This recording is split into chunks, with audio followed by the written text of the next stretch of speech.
보면서 바로 시작을 할게요. 자, 오늘의 핵심 포인트는 어디냐면은 어디라 그럴까? 이거 뭐 3번, 4번 정도가 오늘 핵심 포인트고 1번과 2번은 3번, 4번을 제대로 이해하기 위한 어떤 빌드업 과정이라 보면 되겠습니다. 너무 근데 쉬워요. 어렵지 않습니다. 보세요. 뭐냐면요. 자, 먼저 원자의 구조니까 원자의 구조를 띡 보면 돼요. 안녕 원자의 구조. 원자입니다. 원자. 자, 우리가 다 알고 있는 구조라서 소개만 할게요. 원자는 첫 번째 특징입니다. 이 원자라는 녀석은 기본적으로 전기를 띠면 안 되거든요. 전기를 띠지 않는다는 표현을 중성이다 라고 표현을 해요. 항상 하는 얘기지만 쌤도 원자로 구성이 되어 있죠. 쌤이 전기를 띠고 있진 않죠. 원자가 전기를 안 띠니까 나도 전기를 안 띠고 있는 거야. 그래서 원자 자체는 항상 중성이어야 한다는 거 꼭 기억하고요. 근데 원자의 구조를 자세히 보니까 이 안에 뭐가 들어있냐? 플러스 마이너스가 들어있다는 게 포인트야. 중성이라면서요? 그래. 그래서 플러스의 개수와 마이너스의 개수가 똑같게 들어있어야 돼. 이때 플러스를 뭐라고 불러준다? 1번 양성자라고 불러줍니다. 플러스의 성질을 띠는 입자, 그래서 이름이 양성자야. 마이너스의 성질을 띠는 입자를 뭐라고 한다? 전자라고 불러줍니다. 전자. 자, 양성자의 질량을 1이라고 한다면 전자의 질량은 1837분의 1이기 때문에 전자의 질량은 뭐한다? 무시한다 라고 했었습니다. 우리 원자량 배울 때 했던 거예요. 자, 이렇게 양성자와 전자로 구성되어 있고 양성자의 개수와 전자의 개수가 같아야 한다는 거 우리 알겠습니다. 왜? 원자는 중성이어야 하니까. 그럼 얘를 봐봐. 얘가 양성자 몇 개로 되어 있냐? 세기 어려우면 전자의 개수를 세면 되겠죠. 전자 몇 개야? 6개죠. 6개. 그러므로 얘는 누구다? 탄소입니다. 원자 번호 6번 탄소예요. 자, 이렇게 전자의 개수만 보고도 원자 번호를 알 수 있어야 한다는 얘기를 하는 겁니다. 원자 번호가 6번이다. 이것만 딱 보면 우리는 굉장히 많은 정보를 얻을 수 있다는 뜻이야. 탄소는 양성자가 몇 개니? 6개요. 왜? 원자 번호 6번이니까.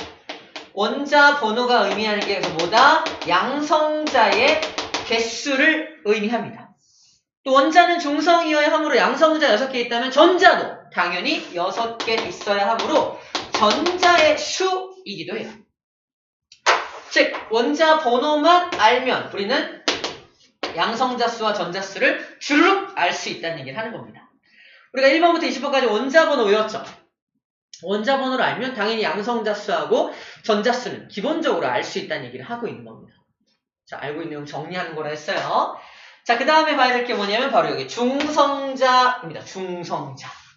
중성자는 왜 필요한 거냐면 잘 들어. 양성자 6개를 지금 뭉쳐놨죠. 이거 되게 어려운 일이야. 플러스가 붙어? 안 붙어요. 서로 밀어내는 청력 때문에. 근데 플러스를 달라붙게 하기 위한 도우미가 필요하다는 겁니다. 그래서 중성자들이 하나하나 거의 1대1로 붙어가지고 야, 지금 달라붙어! 도와주고 있는 모습으로 생각해주면 돼요.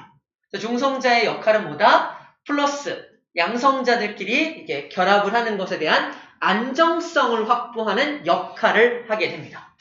그래서 양성자가 6개 있다면 중성자도 몇 개 있어야 한다? 기본 6개 정도가 필요하다고 했었죠.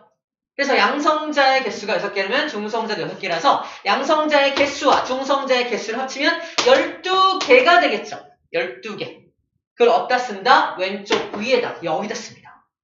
이 위치가 그래서 양성자 수와 중성자 수를 더한 개수를 쓰는 위치예요. 이 위치를 뭐라고 불러주냐면 질량수를 쓰는 위치입니다 라고 말합니다.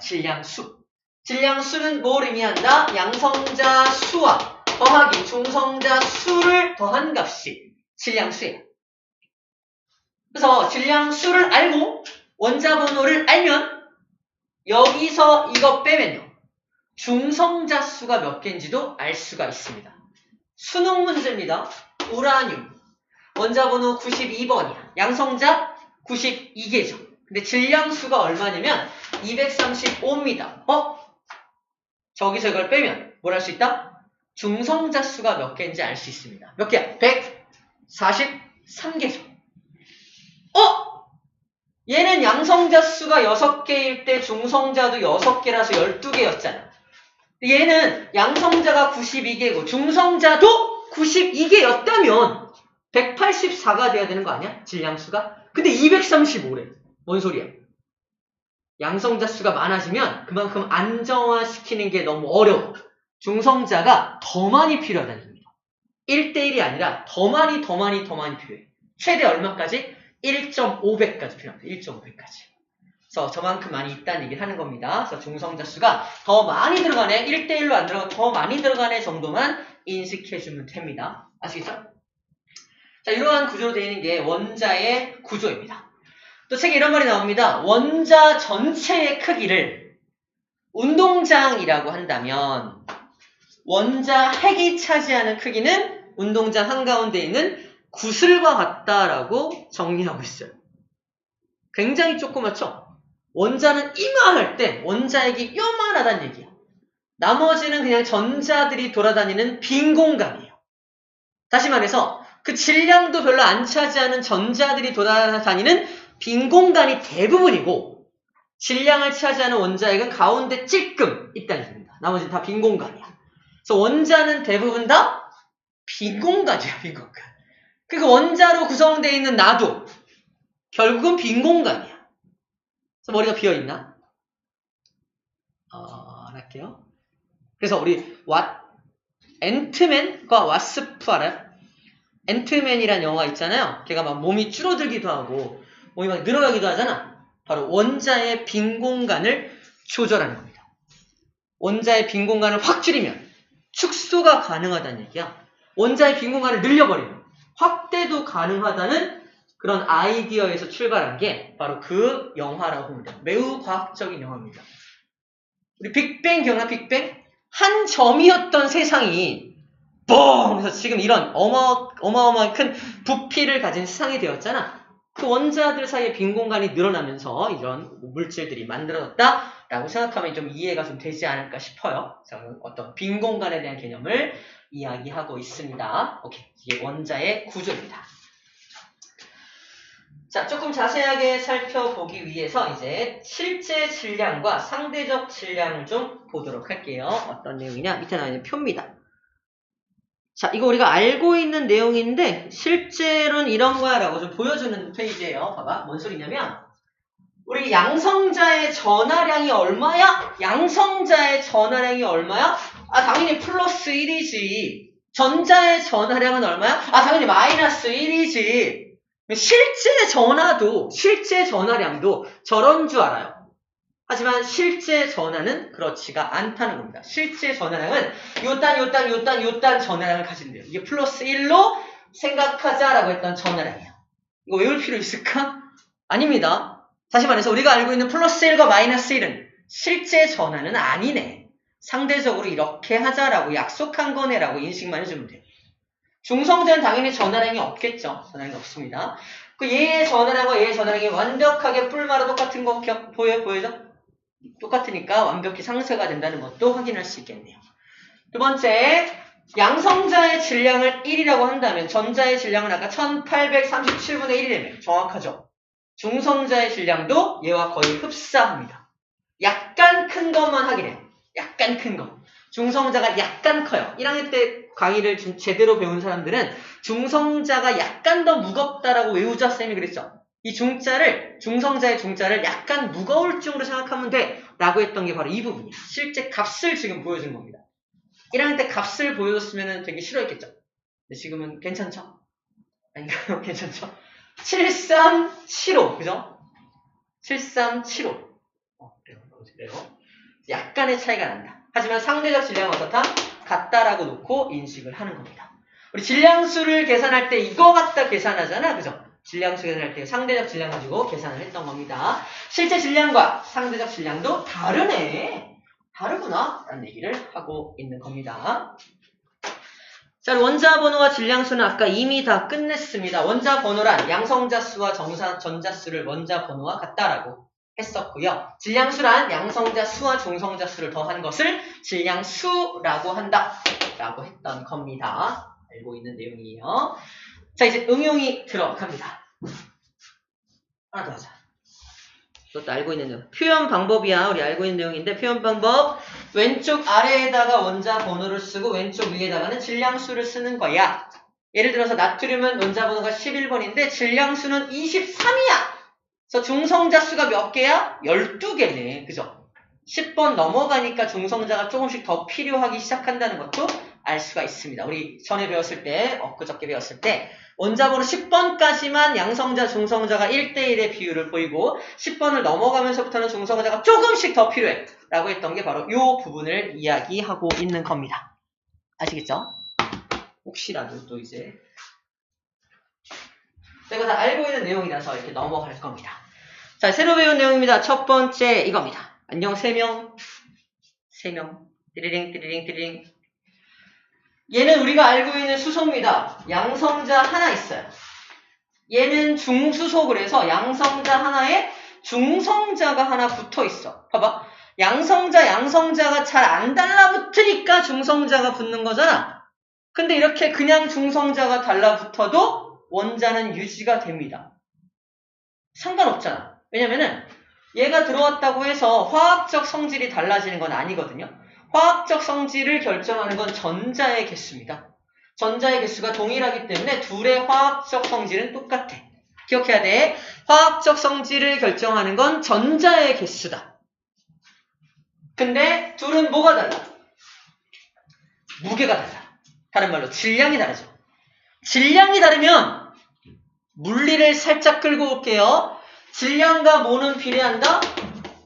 물리니까 중력입니다. 서로 잡아당기는 힘의 크기가 달라져. 다시 말해서 이 원자와 원자 간의 인력이 달라질 수 있습니다. 그러면 끓는 점, 녹는 점 같은 어떤 그런 물리적 성질이 달라져요. 끓는 점, 녹는 점은 물리적 성질이라 그래요. 정리하면 이래요. 야, 얘랑 얘는 무슨 관계야? 원자 번호는 똑같이 1번이야. 확인. 하지만 질량수가 좀 달라. 이 둘의 관계를 위에 나와 있어요. 밑줄만 그으면 돼. 동위원소 관계라고 불러줘요. 동위원소 관계라고 불러주고요. 동위원소의 특징이 뭐냐? 첫 번째, 화학적 성질은 똑같아. 왜? 전자수가 똑같으니까. 하지만 물리적 성질이 달라. 무게가 다르면, 질량이 다르면 다른 인력 관계도 달라지기 때문에 물리적 성질이 달라지게 됩니다. 그래서 물리적 성질은 달라지는 그런 관계를 가진 놈들 누구? 동위원소라고 불러주는 거야. 자연계에 정확하지 않지만 이게 99.몇몇몇%가 얘가 대부분이고요. 자연계에 0.00 몇 %가 얘가 있어요. 얘는 뭘까? 그럼 이렇게도 만들 수 있지 않을까? 사람들이 인공적으로 만들어낸 녀석이야.